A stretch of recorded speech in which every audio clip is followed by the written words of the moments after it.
Have you ever felt invisible to your own family? My name is Rachel Carter, and for 29 years, my family has treated me like I'm invisible.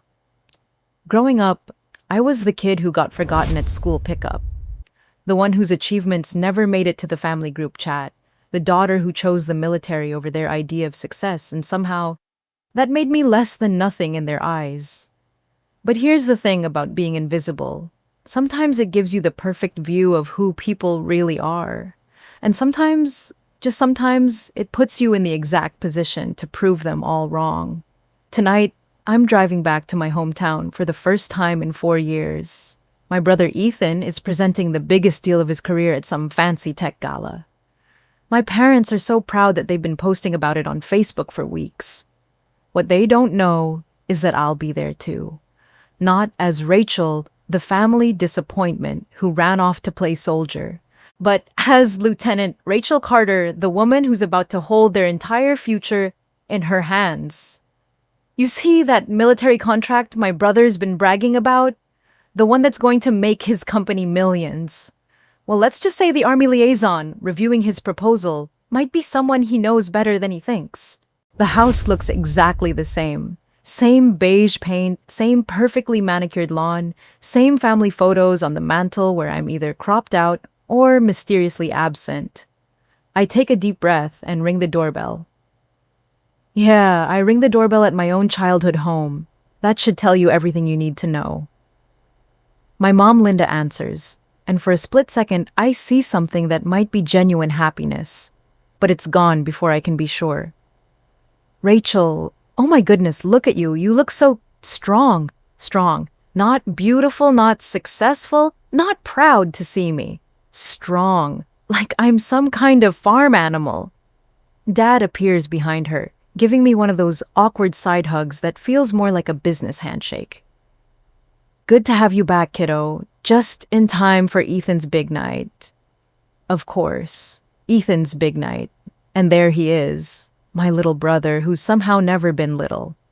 26 years old, Harvard MBA, and the golden child who can do no wrong. He gives me this condescending grin like I'm some cute pet who just learned a new trick. Hey sis, wow, 4 years in the Army, huh? Mom said you're doing some kind of computer stuff now. Computer stuff. 4 years as a cyber intelligence officer, and it's computer stuff. But wait, it gets better. My cousin Vanessa is here too. She's 28, works in PR, and apparently just landed some huge client because mom won't stop gushing about her TV interview. Vanessa was on Channel 7 last week talking about crisis management. Can you believe it? Our little Vanessa on television. I sit there at the dinner table listening to them go on and on about Ethan's company, Tech Pinnacle, and how he's about to close this massive government contract. It's worth over $700 million, Ethan says, puffing out his chest. We're presenting to the Pentagon next week. There's going to be an Army lieutenant there as a liaison, but honestly, it's just a formality. The deal's practically done. My dad raises his wine glass. To Ethan, finally, someone in this family is making real money. I take a sip of my water and ask quietly, what exactly does this contract involve? Ethan waves his hand dismissively. Cybersecurity, infrastructure for NATO operations. Pretty technical stuff, probably over your head. No offense, but pushing buttons in a uniform isn't exactly the same as building enterprise-level security systems. Pushing buttons in a uniform. I feel that familiar sting, that old familiar ache of being dismissed by the people who are supposed to love me most. But something else happens too. Something that hasn't happened in years. I smile. Not a big smile, not a dramatic smile. Just a little curve at the corner of my mouth that nobody notices except maybe Vanessa, who's been watching me a little too carefully all evening. Because here's what my family doesn't know. That Army Lieutenant Liaison Ethan's going to meet next week. The one who's just a formality? The one who's going to review his precious $700 million contract. Well, let's just say she might not be exactly what he's expecting. Let me take you back to 4 years ago. Picture this 25-year-old me sitting in this exact same dining room telling my family I was enlisting in the Army. The silence was deafening. My dad looked at me like I'd just announced I was joining a cult. The military, Rachel? What about your computer science degree? You could work at Google, Microsoft, or any tech company would hire you. My mom's face went white. But honey, what about finding a nice husband? What about having a normal life? And Ethan actually laughed. Come on, sis, you're going to throw away a perfectly good education to play G.I. Jane. That's career suicide. The worst part wasn't even their disapproval. It was the way they looked at each other afterward, like they were sharing some secret knowledge about my inevitable failure. Like they were already writing my obituary, "Here lies Rachel Carter, who could have been somebody but chose to waste her potential." I remember going up to my room that night and just staring at my computer science degree hanging on the wall. 4 years at a top university summa cum laude job offers from 3 Fortune 500 companies. And somehow, none of that mattered, because I was choosing a path they couldn't understand. But here's the thing about hitting rock bottom with your family's expectations. Sometimes, it's exactly the push you need to prove them wrong. Basic training was hell, but it was also the first place in my life where being smart, being tough, and being determined actually mattered more than being the favorite child. Fort Leonard Wood, Missouri. August heat that could melt steel and drill sergeants who made my family's criticism look like gentle suggestions. But you know what? For the first time in my life, I was being judged on my performance, not my family's expectations. I remember the first time I outran everyone in my platoon during a 5-mile run. The first time I scored perfectly on my marksmanship test. The first time a drill sergeant called me Outstanding Recruit Carter instead of the disappointment who chose wrong. And then I met Colonel Laura Stone. Picture a woman who could stare down a hurricane and make it change direction. 5'4", but she commanded rooms full of 6-foot soldiers, like she was 8 feet tall. She found me during my 3rd week of advanced individual training, hunched over a computer, trying to crack an encryption exercise that was supposed to take teams of 4 people 3 hours to complete. I'd finished it in 47 minutes. By myself. She walked up behind me, looked at my screen, and said something I'll never forget. Carter, you don't fit their world because you're building your own. Stop apologizing for it. That was the moment I stopped looking back. For 3 years, I worked harder than I'd ever worked in my life. 18-hour days learning everything from advanced cryptography to international cyber law. While my family was posting pictures of Ethan's promotions on Facebook, I was quietly becoming one of the Army's top cyber intelligence specialists. I studied quantum encryption protocols that hadn't even been taught in civilian universities yet. I learned to think like hackers, terrorists, and foreign intelligence operatives. I mastered programming languages that most Silicon Valley engineers had never heard of. And every single day I carried Colonel Stone's words with me. I wasn't just serving my country. I was building my own world. And then came March 15th, 2024, the day that changed everything. I was pulling a night shift at Fort Gordon when every alarm in the building started going off. A coordinated cyber attack was hitting NATO systems across 3 continents. Banking networks in Germany, power grids in Poland, military communications in Estonia. All going dark at exactly the same time. This wasn't some college kid with a laptop. This was sophisticated military-grade warfare happening in real time. The kind of attack that could destabilize entire governments if we didn't stop it. For 17 hours straight, I tracked the attack back through 7 proxy servers, 4 different countries, and 2 cryptocurrency exchanges. I didn't eat, didn't sleep, barely even stood up. Just me, 3 monitors, and the biggest cyber threat NATO had seen in 5 years. The attackers were good. Really good. They'd covered their tracks with techniques I'd only read about in classified briefings. But here's the thing about spending 3 years learning to think like the enemy. Eventually, you start seeing patterns that they don't even know they're leaving behind. At hour 14, I found their mistake. A single timestamp that was 3 milliseconds off from where it should have been. Most people would have missed it. Most people would have assumed it was network lag. But I'd been trained by Colonel Stone, and Colonel Stone had taught me that in cyber warfare, there's no such thing as coincidence. I followed that 3 millisecond trail like a bloodhound. Through encrypted chat rooms and darknet marketplaces, through shell companies in 3 different tax havens, until finally, at 4:17 a.m., I found their command center. When I finally cracked their command structure and shut them down, Colonel Stone walked into my cubicle and did something she'd never done before. She smiled. "Carter, pack your bags. You're going to DC." 3 weeks later, I was sitting in a Pentagon briefing room, explaining to a room full of generals exactly how I'd prevented what could have been the biggest cyber catastrophe in NATO history. 6 months later, I was promoted to first lieutenant. Not bad for someone who was just pushing buttons in a uniform, right? And here's where it gets really interesting. My new assignment, Pentagon Liaison for High-Value Defense Contracts. Specifically, cybersecurity infrastructure deals are worth over $500 million. So, when a little company called Tech Pinnacle submitted a proposal for a $750 million NATO cybersecurity contract, guess whose desk it landed on? That's right, mine. The same contract that my little brother has been bragging about for months. The same deal that my family thinks is going to make Ethan rich and famous. The same project that my dad thinks will finally prove that someone in our family has made something of themselves. Little do they know, I'm not just going to be in the room when Ethan makes his presentation. I'm going to be the one deciding whether his company lives or dies. It's 10 p.m. the night before the gala, and I'm in my childhood bedroom laying out my dress uniform on the same bed where I used to cry myself to sleep, wondering why I was never good enough. The irony isn't lost on me. This room hasn't changed since I left for basic training. Same purple walls I painted when I was 16.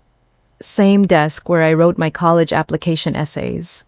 Same mirror where I used to practice telling my family about my achievements, hoping this time they'd actually care. My dress blues are pristine, every ribbon in perfect alignment, every crease sharp enough to cut glass. But it's not just about looking the part. Tonight, I'm reviewing every single page of Tech Pinnacle's proposal. All 437 pages of technical specifications, security protocols, and budget breakdowns. And let me tell you, Ethan's team made some interesting choices. I flipped through page after page of what should be cutting-edge cybersecurity architecture, but I keep finding the same problems.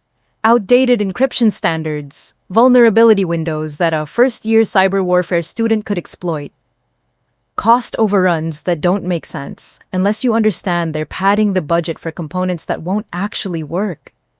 It's not that the proposal is terrible. It's that it's lazy. Like they assumed no one with real technical knowledge would actually read it. Like they assumed the Pentagon liaison would just rubber stamp whatever they put in front of her. Wrong assumption. My phone buzzes. It's a voicemail from Colonel Stone. I put it on speaker and hear that familiar voice that's gotten me through some of the darkest moments of my career. "Carter, tomorrow's your show.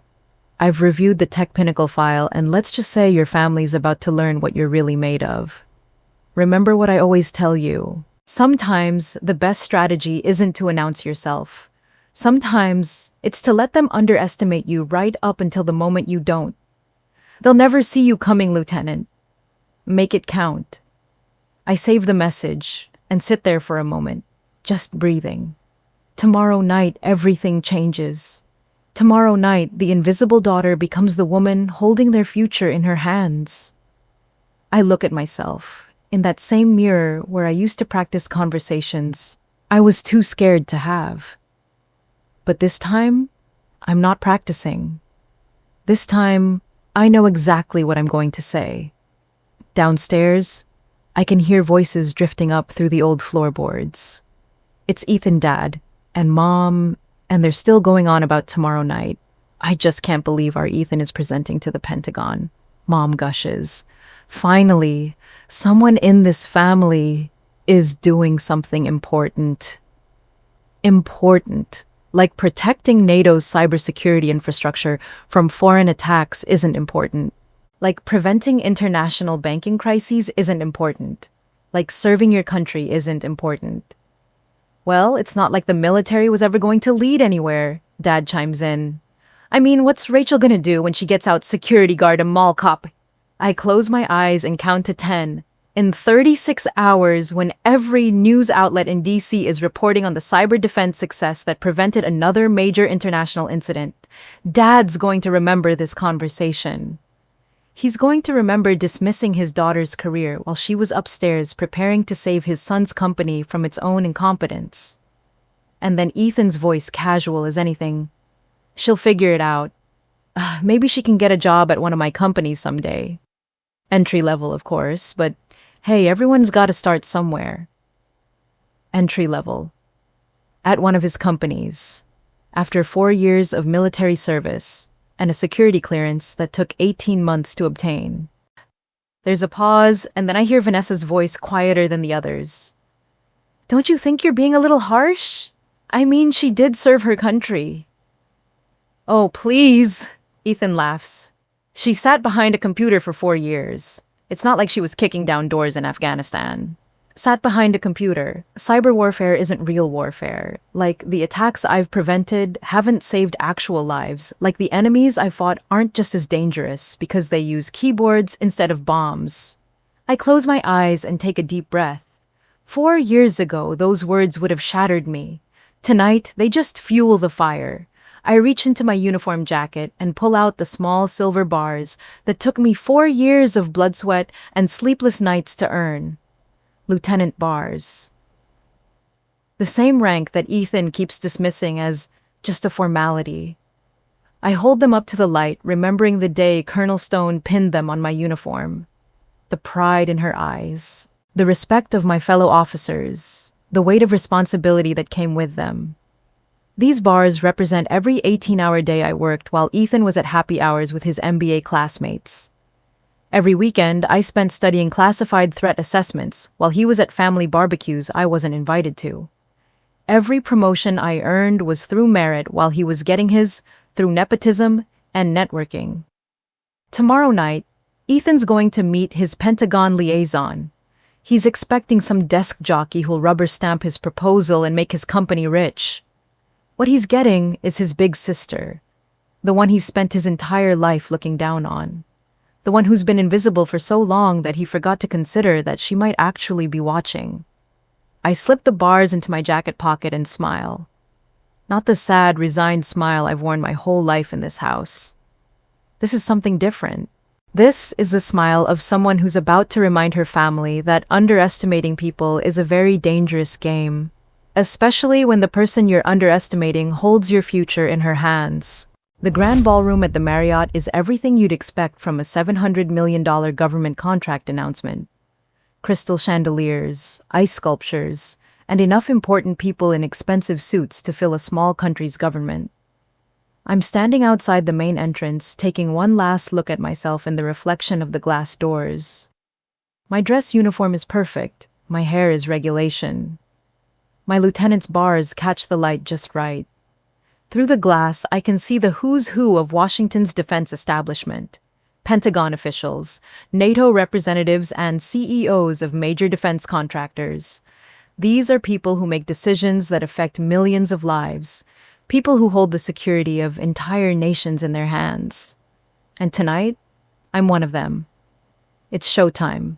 I told the family I might stop by later, but I had work stuff to handle first. They barely looked up from their pre-gala champagne when I said it. Mom just waved me off with a, "Try not to be too late, honey." If only she knew. The moment I step through those double doors, I feel the shift. This isn't the family dinner table where my voice gets lost in the noise. This isn't my childhood bedroom where I'm just Rachel the disappointment. This is my world now. Inside, I can see Ethan at table 12, right up front where all the VIPs are sitting. He's in his best suit, the one Mom bought him for his Harvard graduation. Dad's beaming like he just won the lottery. Mom keeps taking pictures with her phone, probably already planning her Facebook post about her successful son. And there's Vanessa looking uncomfortable, in a way that makes me think she's starting to put some pieces together. I check my watch. 8:15 p.m. Ethan's presentation starts in exactly 15 minutes, and the Pentagon liaison is supposed to arrive any moment. That would be me.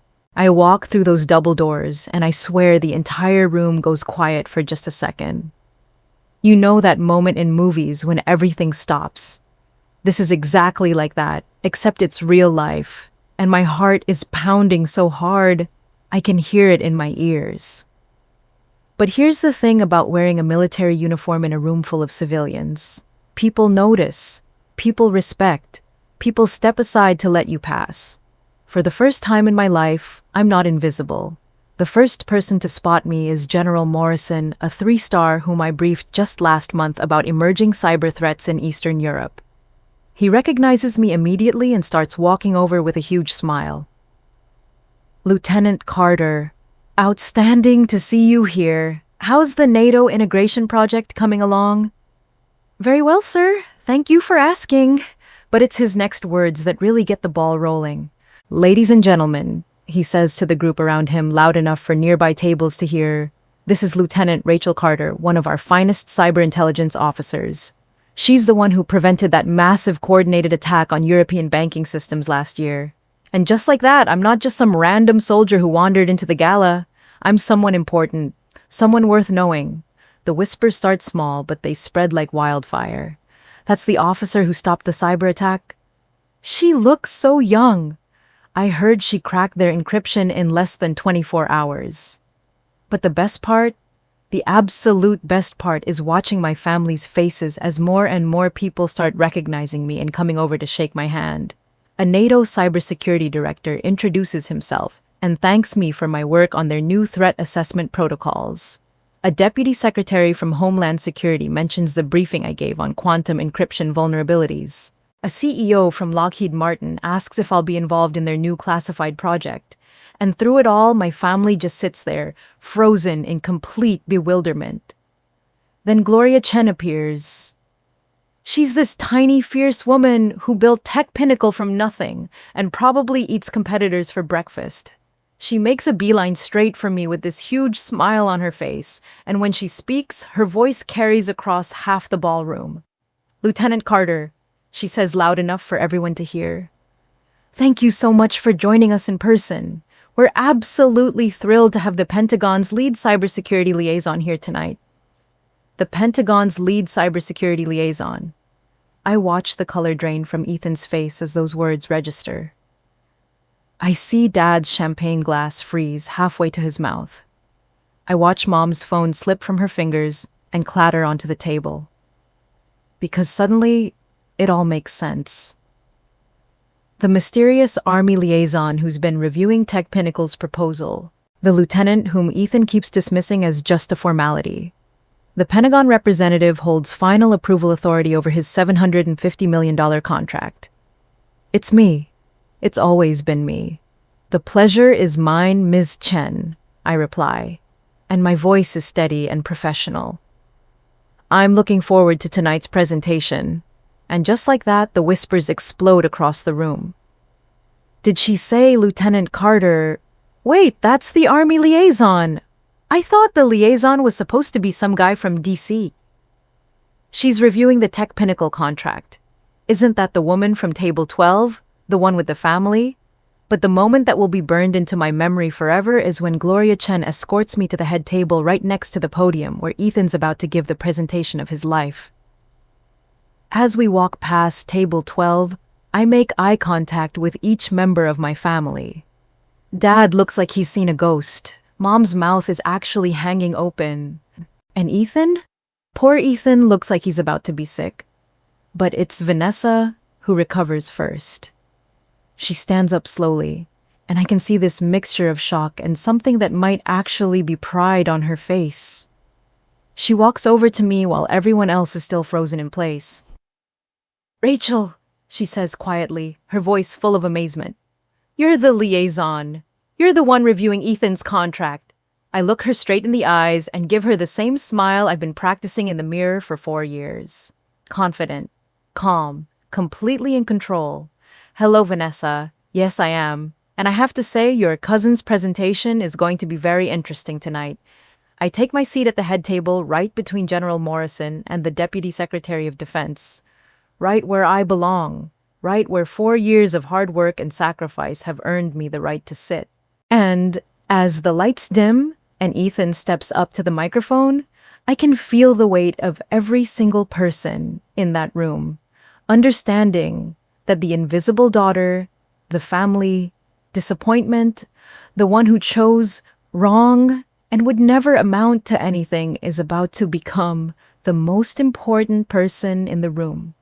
Because here's the thing about being invisible for 29 years. You see everything. You hear everything. And when you finally step into the light, everyone else realizes they never really knew who you were at all. The lights dim, and suddenly every conversation in the ballroom stops. 500 of Washington's most powerful people turn their attention to the stage, where my little brother is about to give the presentation that will either make or break his career. I'm sitting at the head table, my dress uniform, pristine under the spotlights, my notebook open to pages of technical questions I've been preparing for weeks. To my left is General Morrison. To my right is the Deputy Secretary of Defense. These are people who brief the president on national security matters, and I'm here as their equal. My family is still at table 12, close enough to hear every word, far enough away to feel like they're watching everything unfold from another planet. I can see Dad leaning forward in his chair, his face pale. Mom keeps looking between me and Ethan like she can't quite process what's happening. Ethan steps up to the microphone and I can see his hands shaking just slightly as he adjusts his tie. He's probably thinking this is still going to be the easy victory lap he's been expecting for months. Poor guy has no idea what's coming. Ladies and gentlemen, he begins his voice strong and confident. Thank you for joining us tonight. I'm Ethan Carter, Chief Technology Officer of Tech Pinnacle, and I'm here to present our revolutionary approach to NATO cybersecurity infrastructure. He starts strong, I'll give him that. Confident voice, polished slides, all the buzzwords you'd expect from a Harvard MBA. Cutting-edge cybersecurity infrastructure. Next-generation threat detection. Seamless integration with existing NATO protocols. His presentation is slick professional, exactly what you'd expect from a company trying to win a $750 million contract. Charts showing projected threat reduction. Graphs demonstrating cost efficiency. Testimonials from satisfied commercial clients. For the first 10 minutes, everything sounds great. Ethan's hitting all his talking points, the audience is nodding along politely, and Gloria Chen looks pleased with her CTO's performance. But then he gets to the technical specifications, and that's when I start taking notes. Our quantum encryption protocols. Ethan says confidently, clicking to a slide covered in impressive-looking diagrams, will provide unbreachable security for all NATO communications networks. This revolutionary technology will make foreign interference impossible. I raise my hand politely. The entire room turns to look at me. Excuse me, Mr. Carter. My voice carries clearly across the silent ballroom. Could you clarify which quantum key distribution method you're implementing? And how are you addressing the current limitations in quantum error correction at the distances required for transatlantic communications? Dead silence. You could hear a pin drop in that ballroom. Ethan's smile falters for just a second. He glances at his notes, then back at me, clearly not expecting technical questions, this detailed. Well, we're using industry-standard QKD protocols, he says, hoping that sounds impressive enough. It's not. I see. Could you be more specific? Because industry-standard QKD is limited to about 200 kilometers. Without trusted nodes, and NATO communications span thousands of kilometers across multiple continents. Are you implementing measurement device-independent QKD, or are you using quantum repeaters? And if you're using repeaters, how are you addressing the decoherence issues that make long-distance quantum communication unreliable? I can see the color starting to drain from Ethan's face. He glances at his presentation remote, like it might magically give him the answers. We have contingency measures in place for those technical challenges, he stammers. Could you specify those measures? Because according to your technical documentation, I flipped through my notes, you're relying on RSA 2048 encryption as a fallback system. But RSA 2048 was theoretically broken by Shor's algorithm in 1994, and practical quantum computers capable of implementing Shor's algorithm became available to state actors in 2022. So essentially, your unbreachable system falls back to encryption that hostile nations can already crack. The silence in the room is deafening. I can see NATO representatives exchanging concerned glances.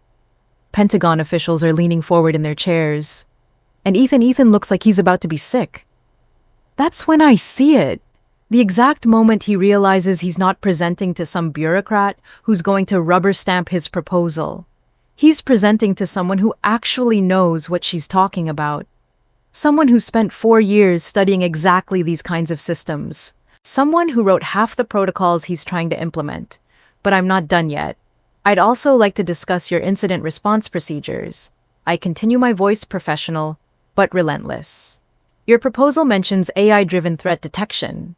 But could you explain how your system differentiates between legitimate traffic spikes and distributed denial-of-service attacks, particularly given that NATO operations involve massive data transfers during military exercises that could easily be mistaken for hostile activity?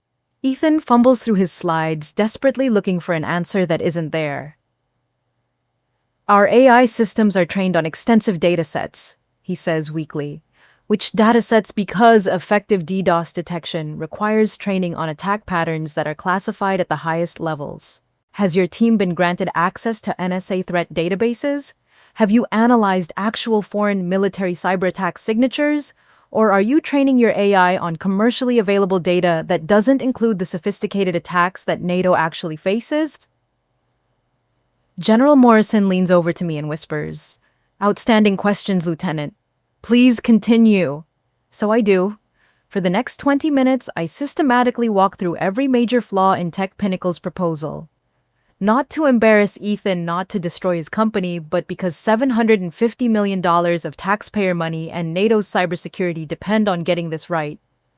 I ask about their backup power systems and discover they haven't accounted for electromagnetic pulse attacks. I question their data encryption methods and find out they're using algorithms that were deprecated by the NSA 3 years ago. I drill down into their network architecture and realize they've designed a system that would actually be less secure than what NATO currently uses. Every question is professional, necessary, and completely devastating. And through it all, I can see my family watching in stunned silence. Dad's face has gone completely rigid. Mom looks like she's watching a stranger wearing her daughter's face. But it's Vanessa who really gets it. I can see her watching me with this look of growing amazement, like she's seeing me for the first time in her life. Because she is. We all are. Finally, after Ethan has stumbled through 20 minutes of non-answers and technical gaps that could drive a truck through, Gloria Chen stands up and addresses the room. "Ladies and gentlemen," she says, her voice carrying a note of concern that wasn't there before. "I think it's important for everyone to understand the review process for this contract. Lieutenant Carter holds full override authority on this project. Any technical concerns she raises must be addressed satisfactorily before we can move forward with implementation." The silence that follows is deafening. I watch Ethan swallow hard, his Adam's apple bobbing like he's trying to choke down the reality of the situation. The golden boy, who's never failed at anything in his life, is standing in front of 500 people, realizing that his sure-thing contract might not be so sure after all. Dad's face has gone completely stone-like, as if his entire understanding of his children's relative worth has just been shattered in real time. And Mom just sits there staring at me like I'm some alien creature that wandered into her life wearing lieutenant bars and speaking in technical languages she's never heard before. But here's what really gets me. In all of this, through 20 minutes of detailed technical questioning that exposed every weakness in their proposal, not once did Ethan look at me like his sister who might be trying to help him succeed. He looked at me like an enemy who was trying to destroy him. Because that's how he's always seen me, isn't it? Not as family, but as competition. Not as someone who might have valuable insights, but as someone beneath his notice until the moment she held his future in her hands. General Morrison leans over to me again. "Lieutenant, do you believe Tech Pinnacle's proposal can be salvaged with modifications?" I look across the room at my little brother standing there in his expensive suit. finally understanding that his big sister isn't just some disappointment in uniform. The fundamental architecture has potential. I say, carefully. But significant revisions would be required before this proposal could meet NATO security standards. We're talking about months of additional development and complete overhauls of their encryption incident response and network security protocols. What I don't say, but what everyone in that room understands, is that I just saved Tech Pinnacle from implementing a system that would have been worse than useless. A system that would have put NATO at greater risk than its current infrastructure. What I don't say is that I just saved my brother's career from a catastrophic failure that would have destroyed his company's reputation forever. What I don't say is that the invisible daughter just rescued the golden child from his own arrogance. Because that's exactly what's happening, isn't it? For 29 years, they've seen the version of me they wanted to see. The disappointment, the family failure, the one who chose wrong and would never amount to anything. Tonight, they're meeting the real Rachel Carter for the first time, and she's not who they thought she was at all. After Ethan's presentation wraps up, the ballroom buzzes with quiet conversations and concerned whispers. Pentagon officials are huddled together reviewing notes. NATO representatives are making discreet phone calls. And I'm surrounded by some of the most powerful people in national defense, all wanting to discuss the technical concerns I just raised. Lieutenant Carter, General Morrison says, shaking my hand, that was exactly the kind of technical oversight we need on these contracts. Thorough, professional, and potentially contract-saving. A deputy from Homeland Security hands me her card. We should talk about bringing you in on the European Cyber Initiative. The Deputy Secretary of Defense mentions a classified project that needs someone with my specific skill set. Business cards, handshakes, and respect in their voices when they call me Lieutenant Carter. It's everything I never knew I wanted until I had it. But out of the corner of my eye, I can see my family huddled together at table 12, having what looks like a very intense, whispered conversation. Mom keeps looking at me like she's trying to solve a puzzle she can't figure out. Dad's jaws clenched so tight, I'm surprised his teeth don't crack. And Ethan just looks shell-shocked. Vanessa is sitting slightly apart from them, watching me with something that might actually be pride. After about 20 minutes of networking with Pentagon officials and NATO representatives, Dad finally stands up from table 12. His face is serious, almost formal, like he's about to conduct a business meeting rather than talk to his daughter. He walks over slowly, waiting for a break in my conversation with a cybersecurity director from Brussels. Rachel, he says, his voice careful and measured, could we speak privately? Just family. There's a quiet alcove near the bar away from the crowd, but close enough that I can still see the main ballroom.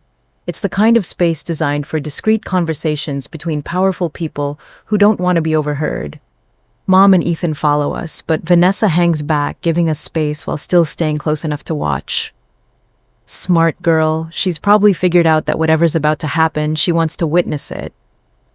We stand there for a moment in awkward silence. Dad clears his throat twice before he manages to speak. I can tell he's struggling to find the right words, probably for the first time in his life. Why didn't you tell us? He asks finally, his voice quiet but strained. About your rank, about this contract, about any of it. It's a simple question, but it hangs in the air between us like a loaded weapon. I look at him for a long moment before answering. At this man who raised me, who taught me to drive, who helped me with my math homework when I was 10. The same man who dismissed my career choice as playing soldier just yesterday. You never asked. But we would have been proud. Mom jumps in her voice higher than usual. We would have supported you if we'd known how important your job was. Would you? I ask quietly. Because last night you called my career choice suicide. This morning at breakfast you said I'd probably end up as a mall cop when I got out. 3 hours ago, Dad said the military was never going to lead anywhere. The silence stretches between us like a canyon. We just didn't understand what you were doing, Mom says, her voice smaller now, almost childlike. You didn't want to understand, I reply, and my voice is calm, matter of fact. There's a difference. Dad's face flushed red. That's not fair, Rachel. How are we supposed to know you were working on classified projects? You never talked about your work. I tried to. For 4 years, I tried to share what I was doing. But every time I mentioned cybersecurity or intelligence work, you changed the subject to Ethan's latest promotion or Vanessa's TV appearances. Every time I tried to explain why my work mattered, you told me I was being too technical or too serious. That's when Ethan steps forward, and I can see something breaking in his expression, something that looks almost like the little brother I used to know before college and success and family expectations built walls between us. I always saw you as the dropout in uniform, he says, his voice cracking slightly. When you chose the military over Google or Microsoft, I thought you were throwing your life away. I thought you were running away from real success because you couldn't compete in the real world. His words hit me like a physical blow, but not because they hurt. Because they're so honest. Because for the first time in years, my little brother is telling me the truth instead of hiding behind polite dismissal. I thought, he continues, struggling with each word, I thought you were choosing the easy path. Government job, steady paycheck, no real pressure to excel. I thought you were giving up. Easy. I can't help but laugh, but there's no bitterness in it. Just amazement. Ethan, do you have any idea what the last 4 years have been like? The training, the deployments, the security clearances, the 18-hour days trying to stay ahead of cyber threats that could cripple entire countries. He shakes his head, looking genuinely ashamed for the first time since we were kids. I didn't know. I just saw the uniform and assumed you were coasting. I saw you choosing government service and figured you couldn't hack it in the private sector. You assumed wrong about a lot of things. But why didn't you correct us? Mom asks, and there's something desperate in her voice now. Why didn't you tell us you were working on important projects? Why didn't you make us understand? I look at her, this woman who gave birth to me, who bandaged my scraped knees and helped me with school projects and worried about me every day I was deployed. The same woman who never once asked what I actually did in the army beyond computer stuff. Because you made it clear you weren't interested, I say quietly. Every family dinner, every phone call, every visit home, the message was the same. Ethan's achievements mattered. His promotions, his salary, his success. My service was just something I was doing until I came to my senses and got a real job. Dad runs his hand through his hair, looking older than I've ever seen him. I judged too fast, he admits finally. I was wrong about the military. I was wrong about your choices. I was wrong about you. It's an apology, I guess. Not a great one, but it's something. More than I ever expected to get. Dad, I say, and my voice is steadier than I expected. I didn't need you to believe in me. I just needed you to stop doubting me. The words hang in the air between us. 4 years of hurt and disappointment and feeling invisible, all wrapped up in one simple sentence. That's when Vanessa appears beside us. She's been quiet all evening, but now she looks directly at my parents and Ethan with something fierce in her eyes. She didn't chase the spotlight, Vanessa says firmly, her voice cutting through the awkward silence. She earned every single thing you saw tonight. While you were all worried about Facebook posts and family bragging rights, Rachel was out there actually protecting people. Actually making a difference. She turns to look at me, and there's something like reverence in her expression. I've been watching you all evening, and I finally get it. You're not just capable, Rachel. You're exceptional. You're the person in the room that everyone else respects. You're the expert they all defer to. And we never saw it because we never bothered to look. Dad's face is crumbling now, the way it used to when he realized he'd made a mistake with us as kids. I judged too fast, he says again, but this time his voice is breaking. I was wrong about the military. I was wrong about your choices. I was wrong about you, and I'm sorry.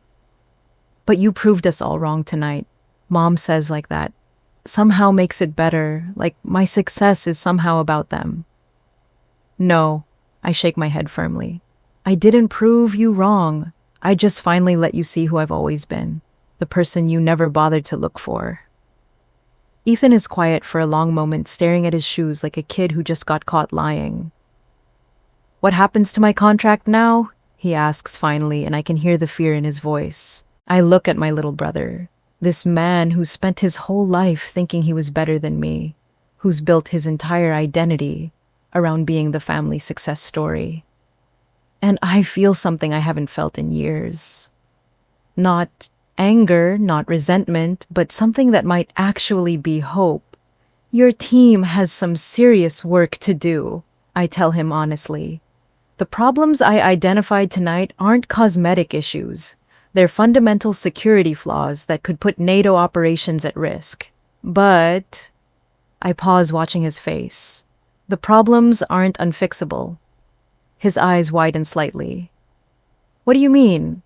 I mean, if you're willing to listen to feedback, if you're willing to scrap about 60% of your current architecture and rebuild it properly, if you're willing to work with Pentagon cybersecurity specialists, instead of assuming you know better than them, Tech Pinnacle might actually have a shot at this contract.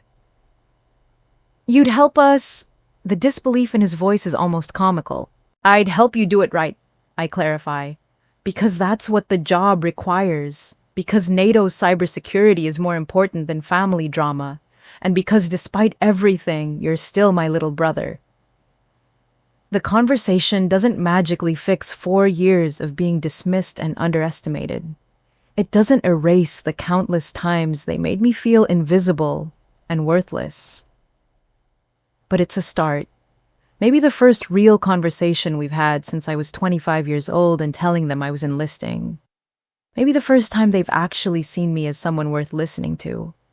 And maybe that's enough for now. 6 months later, I'm standing in my Washington, D.C. apartment, looking out at the Potomac River while my family sets the table behind me. My apartment, with my name on the lease, my furniture, my life that I built entirely on my own terms. The view from my living room window shows the Kennedy Center, the Lincoln Memorial, and the spires of Georgetown University in the distance. It's a view that cost me nearly half my military salary, but it's mine. Every morning when I wake up, I see the heart of American power spread out before me, and I remember that I'm part of it now. It's Thanksgiving weekend, and for the first time in years, they actually asked if they could visit me instead of just expecting me to come home. The change in dynamic is subtle, but unmistakable. When Dad called 3 weeks ago, he said, "Would it be possible for us to visit you in D.C.? Not, when are you coming home, but can we come to you?" Things have changed, not everything, and not overnight, but enough that when I see my mom arranging flowers in a vase she brought from home because your apartment needs some color, honey, it feels loving instead of critical. Enough that when Ethan offers to help with the dishes, he asks where things go instead of assuming he knows better. The apartment itself tells the story of who I've become. Military commendations on the wall next to a photo of me shaking hands with the Secretary of Defense. A bookshelf filled with cybersecurity textbooks, international relations theory, and a few novels I actually have time to read now.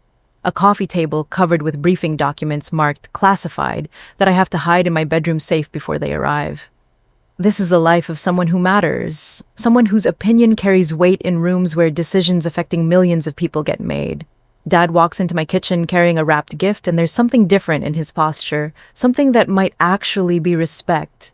"I brought you something," he says, and his voice has a quality I've never heard before when he talks to me. Pride, maybe. Or recognition. I unwrap it carefully. It's a beautifully framed newspaper article from the Washington Post. Army Cyber Unit Prevents International Banking Crisis. The headline is bold and clear, and there in the second paragraph, highlighted in yellow marker, is my name. Lieutenant Rachel Carter led a team that stopped a coordinated attack on financial systems across 12 countries. But it's not just the article, it's a whole scrapbook. Page after page of news clippings, Pentagon press releases, and industry publications mention my work. Stories I didn't even know had been written about operations I was involved in. "I've been collecting these for 3 months," Dad admits, his voice thick with emotion. started right after the gala when I realized I had no idea what my daughter actually did for a living. Every article, every mention, every time your name appeared in connection with something important. He flips to a page near the back. It's a photo from Defense News showing me briefing NATO commanders on emerging cyber threats. In the picture, I'm pointing at a screen full of data while a room full of high-ranking military officers listens intently. I showed this one to everyone at the office, he continues. My daughter, the army officer who saved the global banking system. My daughter who briefs NATO on cybersecurity. My daughter whom I spent 4 years completely underestimating. My daughter. Not one of my kids. Or Rachel. You know, the one in the army. My daughter. Vanessa is in the kitchen, helping me finish dinner, and I catch her smiling at the conversation from the doorway. This is incredible, Rachel, she says, flipping through the scrapbook. I had no idea you were involved in so many major operations. I mean, I knew after the gala that you were important, but this is like reading about a real-life superhero. So, what's next? She asks while stirring the gravy. I heard something about a deployment. Probably. I nod, checking the turkey. There's talk of a joint task force with the European Union. 6 months in Brussels working on international cyber defense protocols, coordinating threat intelligence between NATO, the EU, and the Five Eyes Alliance. The Five Eyes Alliance? Mom looks up from setting the table. What's that? 6 months ago, she would have asked that question with barely concealed disinterest, the way you ask about someone's hobby you don't really care about. Tonight, she's genuinely curious. Intelligence sharing between the US, UK, Canada, Australia, and New Zealand. I explain. I'd be the primary liaison for cyber threat assessment. That sounds incredible, Vanessa says, and I can tell she means it. You know, I never really understood what you did until that night at the gala. I just thought you were in the army, period. I had no idea you were basically a real-life cyber superhero coordinating international defense. Real-life cyber superhero. I kind of like that. Ethan appears in the doorway, and the change in him over the past 6 months has been remarkable. The arrogance is gone, replaced by something that looks almost like humility. His company spent 4 months completely rebuilding their NATO proposal based on my recommendations, and the experience seems to have fundamentally changed how he sees both himself and me.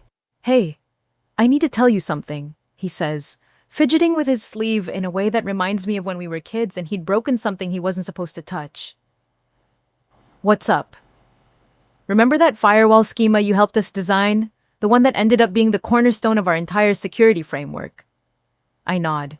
After the gala, I spent 2 weeks working with his technical team, essentially redesigning their entire cybersecurity architecture from the ground up. It was beyond what my job required, but I couldn't let them implement something that would have put NATO at risk. I gave you credit for it in the final documentation, he says, his words coming out in a rush. Your name's on the patent application, the technical specifications, everything. You're listed as the primary architect for the threat detection algorithms. He pauses, running his hand through his hair the way he used to when he was nervous. I should have done it 5 minutes after you explained it to me instead of 5 months later. I should have acknowledged from the beginning that my big sister saved my entire company from making a catastrophic mistake. The honesty in his voice catches me off guard. This isn't the Ethan who spent years dismissing my achievements. This is someone who's learned what humility feels like. And there's something else, he continues. Tech Pinnacle is starting a new division focused on military cybersecurity contracts. We want you to head it up when you finish your current service commitment. I raise an eyebrow. You're offering me a job. I'm offering you a partnership, 40% stake in the new division, complete autonomy over technical decisions, and a salary that's probably triple what the Army pays you. He grins sheepishly. Turns out, having a real expert in charge is better for business than just pretending to be experts. It's a generous offer, more than generous. It's also his way of acknowledging that he finally understands what I'm capable of. We sit down to dinner, and for the first time in my adult life, the conversation doesn't revolve around everyone else's achievements, while I sit quietly in the corner. They ask about my work. Real questions, not dismissive comments. They want to know about Brussels, about my team, about what it's like to brief Pentagon officials on threats that could affect millions of people. Mom asks if I'm dating anyone, which is both mortifying and somehow touching at the same time. There's a Marine colonel I work with sometimes, I admit, and her face lights up like I just told her I was dating a movie star. A Colonel Rachel, that's wonderful. What's he like? He's smart, dedicated, and he understands why I do this job, I say simply. And before you ask, yes, he outranks me, and no, that's not weird in the military. Dad wants to know about my security clearance and whether I can tell them about any of the classified projects I work on. I can tell you that last month I helped prevent a cyber attack on European power grids. I say, I can't tell you which country was behind it or how we stopped them. You prevented an attack on power grids. Mom's eyes widen. Like the electricity could have gone out for entire countries. Potentially, yes.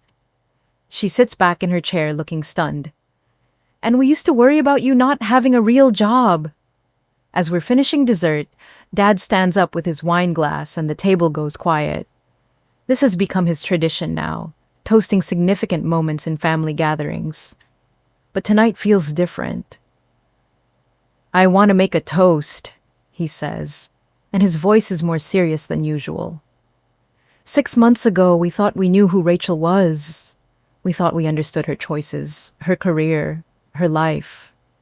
We were wrong about all of it. He looks directly at me, and I can see tears forming in his eyes. To Rachel Carter, our own real-life defender. For 29 years, we had no idea who you really were, and that's on us. We saw what we expected to see instead of who you actually were. We heard what we wanted to hear instead of what you were trying to tell us. He raises his glass and everyone follows suit. We see you now, we're proud of you now, and we should have been all along. To the daughter who served her country with honor, who protects people we'll never meet, and who somehow still found it in her heart to forgive a family that didn't deserve it. To Rachel, I look around the table at these people who share my DNA, my history, my childhood memories. The people who spent decades making me feel invisible and small. The people who finally learned to see me for who I really am. And you know what, I forgive them. Not because they deserve it, but because I do. Because holding on to that anger and hurt was like carrying around a backpack full of rocks everywhere I went. Because forgiveness isn't about them earning it. It's about me choosing to be free. Thank you, I say simply, raising my own glass. To family, the one you're born with, the one you choose, and the one you sometimes have to teach how to love you properly. Here, we drink, and for a moment everything is exactly as it should be. Later, as they're getting ready to leave, Vanessa pulls me aside. I need to tell you something, she says quietly. That night, at the gala, that was the first time I understood what real strength looks like. Not the loud kind, not the kind that demands attention. The quiet kind that just exists and lets its work speak for itself. She hugs me tight. I'm proud to be your cousin Rachel. And I'm sorry it took us so long to figure out how incredible you are. After they leave, I stand at my window, again looking out at the lights of Washington, D.C. Somewhere out there, threats are forming against systems I help protect. Tomorrow, I'll brief officials on intelligence that could prevent attacks on infrastructure that millions of people depend on. But tonight, I'm just Rachel Carter, the girl who chose to serve her country and finally found a family that understands what that means. Because here's what I've learned over the past 4 years. You don't need anyone's permission to be extraordinary. You don't need anyone's approval to chase your dreams. And you definitely don't need anyone's validation to know your own worth. But having the people who matter most finally see you for who you really are, that's not necessary. But it's pretty damn nice. Sometimes you don't need to be seen to lead. But being seen doesn't hurt. For years, I thought I needed my family's approval to validate my choices. I thought their recognition would somehow make my achievements more real, more meaningful. But here's what I learned in that DC apartment, surrounded by people who finally saw me for who I really am. Their approval was never the prize. Their respect was never the goal. The prize was becoming someone I could respect. The goal was building a life I was proud of, whether anyone else understood it or not. If you've ever felt invisible in your own family, if you've ever been dismissed by the people who were supposed to support you most, I want you to know something. Your worth isn't determined by their recognition. Your value isn't measured by their understanding. You don't need permission to be extraordinary. You don't need approval to chase your dreams, and you definitely don't need validation to know you matter. But if one day they finally really see you for who you've always been, well, that's just the cherry on top of a life you built entirely on your own terms. Have you ever been dismissed by those meant to support you?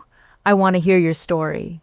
Drop a comment below and tell me about a time when you had to prove your worth to people who should have seen it all along. And if this story resonated with you, if it reminded you that being underestimated can sometimes be your greatest advantage, hit that subscribe button. Because everyone deserves to feel seen, and sometimes that starts with seeing yourself clearly first. Thanks for listening to Rachel's story. And remember, sometimes the best revenge isn't proving them wrong. Sometimes it's proving yourself right.